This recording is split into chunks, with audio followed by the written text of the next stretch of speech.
চিত্ত পুণ্য তীর্থে জাগরে ধীরে, এই ভারতের মহামানবের সাগর তীরে।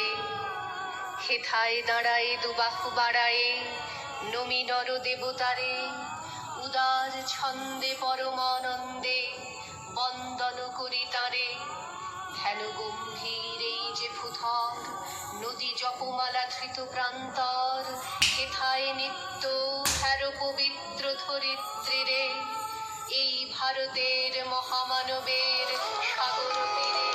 কিরীটধারিণী তুষার